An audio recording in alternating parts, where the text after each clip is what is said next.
Et ben pour ceux qui du coup nous rejoignent, on est aujourd'hui du coup pour parler de Ligue 1. On va essayer de se faire un petit débrief de ces premiers matchs de Ligue 1, de ces 17 premiers matchs joués en Ligue 1, voir un peu où en sont un peu les équipes principales. On va essayer de passer par les équipes qui nous semblent très haut et celles qui sont un peu plus en difficulté. Et après, on va essayer d'aller un peu plus voir les joueurs, voir où ils en sont, comment ils s'en sortent et quels joueurs ressortent un peu du lot alors qu'on les attendait pas forcément.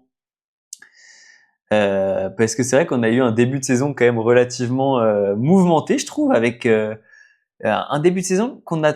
Alors perso, je l'attendais pas aussi mouvementé, je l'attendais pas avec autant de mouvements différents, que ça soit au niveau des gros clubs comme Marseille, l'OL ou même Strasbourg ou le Paris Saint-Germain qui est en difficulté, on peut le dire, en Ligue 1.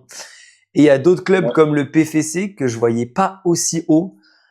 Pour un club qui vient de monter, je trouve qu'ils font un début de saison vraiment remarquable. c'est vrai. Et ça fait plaisir à voir. Ça fait plaisir de voir qu'une équipe arrive en montant de Ligue 2. Alors certes avec des moyens qui sont les moyens qu'ils ont à, grâce à la famille Arnaud et grâce à Red Bull, pas ceux d'un. N'aie pas peur de dire les termes. Voilà. Ouais, non, non, On mais va parler c'est pas le budget d'un club qui monte en Ligue 1, de Ligue 2 normalement. Maintenant, je trouve qu'ils ont su faire un mercato hyper intelligent. Je trouve qu'ils nous ont fait un mercato qui vraiment leur a permis de se stabiliser pour l'instant en milieu de tableau, parce qu'ils sont 11e, avec, je trouve, qu'ils ont montré des très belles choses, même si tout n'a pas payé. Ils n'ont pas pris tous les points qu'ils auraient pu prendre. Mais en tout cas, on peut voir qu'il y a une belle dynamique, il y a une belle équipe avec un milieu de terrain qui fait le travail et une attaque qui est surtout très très cool, je trouve. oui. Elle Euh, est plaisante parce qu'elle est aussi emmenée médiatiquement par un joueur qu'on va peut-être en parler par la suite, mais Ilian Kebal, oui. Moses Simon, c'est des joueurs qui sont quand même marqués de Ligue 1 de par leur performance, quand même. Mais oui, oui. Bah même Maxime C'est Lopez, ça. hein, le retour de Maxime Lopez en Ligue 1, il leur fait du bien au milieu de terrain. C'est un joueur de l'ombre, moi tu vois, il fait partie des joueurs dont on parle pas beaucoup. Par contre, dans l'impact qu'il a au milieu, tu sens que vraiment c'est une pièce maîtresse du jeu du PFC. Oui, clairement. Après, Très... comme tu dis, Kebal, il fait un début de saison, tu vois, entre autres, les buts qu'il arrive à mettre. Je me rappelle le but qu'il met, je crois que c'est contre Marseille, qui met un but exceptionnel où il plombe toute la défense. Mais, Oui, mais là, ils en prennent. c'est Peut-être que le, le vrai débat, c'est peut-être le transfert d'Otavio. Bon, Otavio, peut-être qu'il n'est pas si clean que ça, mais ce n'est pas. C'est une pièce quand même à dire quand même, parce qu'Otavio reste le plus gros transfert avec 17 millions d'euros venant du FC Porto. Du bah coup, oui. voilà. C'est quand même, en fait, c'est plein de petits éléments comme Ismailou, qui vient de Brest au milieu de terrain avec Maxime Lopez, c'est des pièces marquantes. Il y a beaucoup d'individualités qui peuvent ressortir. On l'a vu contre Nantes où ils ont pu faire ils se sont fait avoir, mais le premier but c'était avant tout par Kebal et par une individualité. Mhm. Mais voilà, pour l'instant, pour moi, il manque encore un groupe et un collectif pour pousser parce que je trouve que la porte du top 10, top 8 est compliquée parce que c'est Toulouse, Nice et Rennes, mais sont passables. Sont passables parce qu'ils ont aussi des joueurs de très haute qualité, hein, Moses Simon, et il y a eu le transfert de Jonathan Iconé, malheureusement avec sa blessure, mais je trouve il y a des gros éléments et s'ils arrivent à y faire jouer, la Ligue 1 a fait preuve avec Lens, avec Brest l'année dernière, que tout est possible. Et sur une bonne phase, ils peuvent aller chercher le haut du classement. Parce que la Ligue 1, les hauts clubs comme Rennes ou comme parfois Monaco, ils ont des gros trous maintenant. Et je pense que c'est à ce moment-là qu'ils pourront faire la différence. Bah c'est ça. Et en plus de ça, quand on regarde le classement, il y a que 4 points de différence entre le PFC et Rennes qui est huitième. Donc 4 points pour le coup, c'est vraiment rien, sachant qu'on n'est même pas encore à l'intersaison.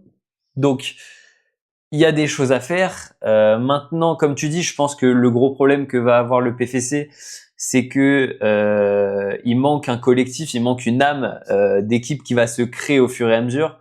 C'est Bien sûr. je pense le hic quand tu montes entre guillemets un club, enfin quand tu donnes des gros moyens à un club d'un coup, forcément ça met du temps à se lier. Les individualités font des belles choses, mais on a pu le voir notamment avec le PSG que avoir des individualités c'est très bien, mais c'est pas ça qui fait une équipe et c'est pas ça qui fait gagner des trophées.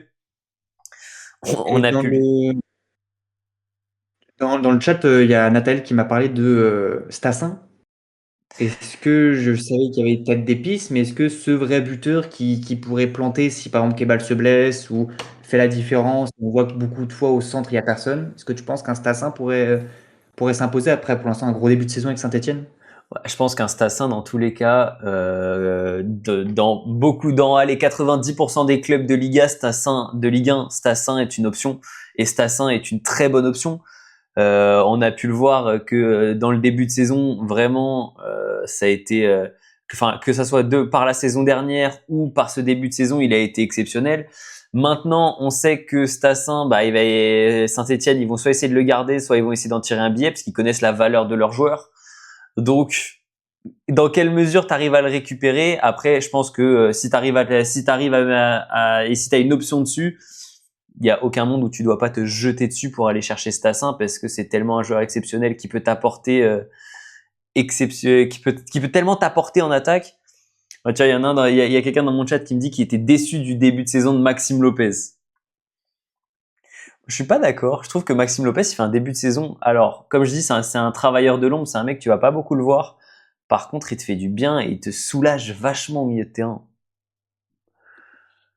Je trouve qu'il arrive toujours à être Ouais. au bon endroit, à te faire la bonne récupération, la bonne passe et il arrive à bien timer le jeu. Attaque, surtout qu'il a le brassard de capitaine quand même. C'est Il ça. sort, moi je sais que je l'ai beaucoup vu, il y a assez longtemps maintenant, mais à l'Olympique de Marseille, où il a fait ses gammes. Maintenant, après, avec ses clubs et son retour à Paris FC fait beaucoup de bien pour son dynamisme, pour on va dire, il rapporte une expérience. Mais je sais pas quelle expérience il rapporte parce que pour moi, il n'a pas vraiment de grands moments. On sait qu'il y a eu des très bons moments à Sassuolo, mais bon, tu vois ce que je veux dire, c'était 3 4 mois. À Paris FC, pour l'instant, je pense qu'il peut être le meneur d'hommes techniquement parce que Camara, Lismilo et Moses Simon, quand ils décrochent, ça peut être un peu moins fort. Mhm. Maintenant, je ne sais pas si c'est une très bonne base. Parce que sur des matchs pendant 90 minutes, je n'ai peut-être pas retrouvé le Maxime Lopez étincelant qui pouvait, sur un geste, faire la différence. Parce que c'est un joueur quand même qui va très vite sur des petits appuis. Et pour l'instant, sur les passes et sur sa qualité première, il le fait très bien. Mais sur beaucoup d'autres choses, je trouve qu'il a quand même certaines limites qui pour l'instant, limitent franchement les possibilités de jeu du Paris FC. C'est sûr que c'est pas un Vitinha, c'est pas un joueur comme ça qui va pendant 90 minutes ou même un Joao Neves va réussir à être à 100% physiquement. Maintenant, je pense que c'est un joueur qui t'amène de l'expérience. C'est un joueur qui te permet d'être plus serein. C'est un joueur qui a quand même vécu des belles choses avec l'OM, avec Sassuolo et qui a quand même réussi à prendre pas mal d'expérience dans tous les clubs où il est passé. Et malgré ça, il s'est imposé dans tous les clubs où il est passé. Ça veut bien dire ce que ça veut dire. Enfin, il est quand même passé par que des gros clubs qui sont dans les gros championnats. Donc, je pense que en long terme, sur les 5-6 prochaines années, ça sera pas ton pilier, ça va pas rester ton grand capitaine. Après, on sait pas comment ça se passe dans le vestiaire, mais je suis pas sûr que ça restera le joueur du milieu de terrain. Par contre, tu vois, sur une première année de construction, je sais pas s'ils auraient pu trouver un meilleur joueur que Maxime Lopez pour créer ce milieu de terrain et cette entente au milieu de terrain qui leur permet de créer une synergie en tout cas au début. En vrai, je suis d'accord. 27 ans, il a le même âge que Kebal, si je me trompe pas en plus. Alors de tête, oui, de tête, il a exactement le même âge que Ouais. Kebal. Donc en plus, tu as des joueurs qui dans le temps qui peuvent encore prendre en maturité et prendre ils sont pas sur le déclin physique encore, tu vois, t'as encore quelques Ouais, belles années devant eux. sont à leur meilleur niveau physique, hein. C'est 27, ça. 26, surtout pour un milieu de terrain. Il a été acheté combien? 7,5 millions. Ce qui est pas grand-chose. Et Quand tu vois Ouais, qu'un après, Modric, il arrive à tenir jusqu'à à n'importe quel âge, tu vois, je me dis qu'un Maxime Lopez, plus jamais ces comparaisons aussi. Modric, 40 ans, mais non, mais juste au niveau de compare, l'âge. oui, Non, mais juste au niveau de regarde, l'âge. c'est comme si on parlait de Crasso et qu'on comparait à Cristiano Ronaldo. Soyons sérieux à un moment. Non, non, mais je vois ce que tu veux dire. C'est possible qu'il dure longtemps. Il est petit. Maintenant, Maxime Lopez, quand même, je l'ai quand même suivi, ce petit gars. Et niveau blessure, pour l'instant, il tient sur ses deux pattes, mais c'est pas le mec le plus solide. Enfin, Après, j'ai vu plus solide. je peux t'en citer d'autres qui ont vécu des grandes années de blessures et qui ont réussi à s'en sortir et qui ont sorti des saisons Ballon d'Or même, alors qu'ils ont Ah enchaîné oui, des années de blessures et qu'on pensait que, entre guillemets, c'était un talent gâché. ouais, c'est des saisons miracles, hein, c'est le football. Ah, tu Après, penses que c'est une oui. saison miracle qui aura pas de suite? Est-ce que on est sur le sujet du PSG ou du Paris FC ici? Non, finissons le sujet Est-ce que Paris FC et après on ira sur les autres sujets. C'est quoi? Comme ça, on fait classe par classe. Vas-y, vas-y. Moi, sur Paris FC, moi, j'avais, en vrai de vrai, j'ai dit un peu ce que je pensais. Après, on est sur un nouveau club. Il y a des joueurs qui peuvent être intéressants. On sait que niveau valeur marchande, il y a eu William Goebbels qui a été aussi acheté, ancien de l'AS Monaco, pour Mhm, 9,5 millions d'euros. Pour l'instant, il ne rapporte pas forcément. Si je me trompe pas, il a eu quelques petits problèmes physiques en début d'année, un peu de mhm, tactique, de positionnement. C'est Crasso qui lui a pris sa place, mais voilà. Il y a eu Sangui aussi, mhm. Jonathan Iconé. Je suis en train de voir un peu les transferts, les choses un peu Bah, importantes. t'as eu Kevin Trapp aussi, comme gros Ouais, transfert ouais, qui, pour le coup, lui, ramène beaucoup d'expérience dans le vestiaire et qui ramène ce côté très grand match et grande compétition européenne. ouais, je suis d'accord. Mais c'est une très bonne année de transition. Ils ont acheté les joueurs qu'ils avaient et ils voulaient pas tout cramer. Je pense qu'ils avaient la possibilité de mettre beaucoup plus sans se cramer, mais voilà. Ils voulaient quand Oui, je même pense. ils voulaient pas anéantir la source même du Paris FC et comment ils se sont construits tout au long de leur saison en Ligue 2. Parce que moi, le Paris FC, pour moi, ça a la même gueule, possiblement avec l'argent que Monaco quand ils montent en 2014 et ils achètent Rames Rodriguez. Etc. Mais je pense qu'ils pouvaient concrètement le faire. Mais on n'est plus dans le même football où les joueurs maintenant veulent que le Real de Madrid et Manchester City pour gagner des titres. Du coup, ils ont pas fait, ils seraient pas fait ça. Mais voilà, pour Ouais, je l'instant, suis assez Camara, d'accord. Et moi, tu vois, pour conclure Messi. sur le Paris FC, je regardais leur calendrier à venir. Alors, ils jouent prochaine journée, ils jouent Lille. Ça risque d'être compliqué à l'extérieur. Par contre, après, t'enchaînes Auxerre, Le Havre, Toulouse. T'as trois entre guillemets concurrents pour aller jouer le milieu de tableau. Ouais. Je me dis que t'as un truc à faire. Tu vois, tu joues d'abord Auxerre à domicile, qui sont derniers, qui sont dans une passe très compliquée. Tu peux aller gratter des points. Après, Après, tu te déplaces au Havre, qui sont à égalité avec toi. T'as un match très important à jouer au Havre. Et après, pour le coup, tu reçois Toulouse, qui est ton concurrent direct au top 10. franchement, il y a quand même quelque chose, hormis plus que le Paris FC. Je sais pas si tu es d'accord avec moi, mais la Ligue 1, cette année, pour tous les clubs, il y a un enjeu de fou malade parce que du top 9 avec Nice, Rennes, Lyon, Monaco, Lille, Strasbourg, Lens, pour moi, il y a un gros groupe qui s'est formé. Et j'en vois pas forcément une qui surdomine, tu sais, qui pourrait enchaîner les victoires. Et en dessous, bon, il y a Toulouse en cimetière, hein, c'est un peu comme Saint-Etienne, Toulouse en 2015-2016. Et après, il y a le Paris FC, Havre, Angers, Metz, Brest, Nantes, Lorient, Auxerre. Très sincèrement, il n'y a pas une équipe qui surnage quand même. Il y a peut-être Metz avec cette passe de 3 victoires de suite, avec Habib, avec comment il s'appelle déjà l'attaquant? Habib, j'ai son prénom, mais pas la suite. Mais c'est des matchs compliqués. Tous les matchs où on essaye de anticiper et de dire Le Havre, Auxerre, c'est des matchs importants, ouais, c'est clair.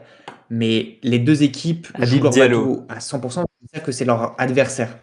Eux, ils jouent leur place. C'est un peu comme les places européennes. Oh, mais c'est Il y ça. Mais a- ce qui est intéressant, c'est que j'ai l'impression que cette année, avec, alors c'est horrible parce que je suis supporter parisien, donc je vais dire un truc horrible, mais avec un PSG qui est un peu plus en difficulté, ça fait qu'on a une Ligue 1 beaucoup plus homogène à tous les niveaux. En haut de tableau, le top 10, même tu vois un Nice aujourd'hui, il a pas fait une croix sur aller chercher un podium. Et derrière, Ouais. aller gratter des places au milieu de tableau ou aller se sortir de la zone. Tu vois, il y a 6 points d'écart entre le 13e et le 18e. Ça veut bien dire ce que ça veut dire, tu vois.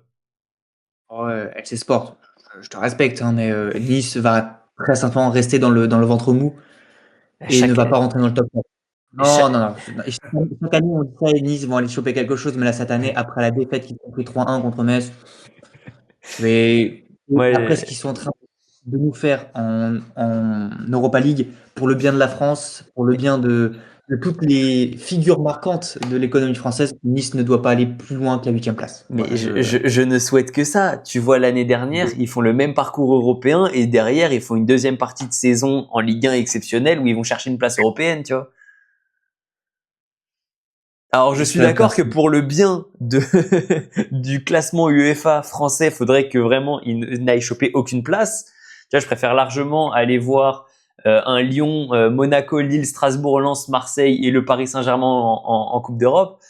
Par contre, ouais, comme on est en train de me dire dans mon chat, Nice, ils respectent en rien les Coupes d'Europe. C'est terrible. Après, ils n'ont pas eu de chance. En début, pendant la préparation, on a pu voir que ils ont quand même eu énormément de blessés, ce qui les a plombés lourdement. Maintenant, ça excuse pas tout, hein. oui, oui. Et tu parlais de ton chat, c'est ça? Comment? Moi, je viens juste de Crash. Voilà, c'est la petite information du jour. Je viens de Crash. Voilà, si tu veux tout savoir, je suis de retour avec toi. Je peux parler avec toi avec euh, voilà, Vive la connexion de quotidien c'est en sport. parlant de Nice. Je savais que j'allais me faire. Je pensais pas qu'ils avaient autant de pouvoir sur cette terre, mais c'est bien le cas. Il s'est fait Je boycotter par Nice. oui, oui, là, je viens de me faire bannir par Nice. Regarde, je vais même, on va faire quelque chose de très propre, hein. On va même aller sur TikTok et on va aller chercher LC Sport, quoi. Si on a Ah, envie d'avoir du contenu le plus proche du sportif et de la lucidité, n'allons pas sur Quotidien Sport parce que le matos, oh là, il était en live. ah ben bien sûr que je suis en live. Oh, l'overlay de roi que tu nous as sorti. Ah, Bon, mais ça, c'est de l'overlay. on tente Pas, quelque pas, chose. pas. On tente quelque chose. On essaye de faire les choses propres. Mais du coup, je te propose qu'on passe au sujet juste d'après.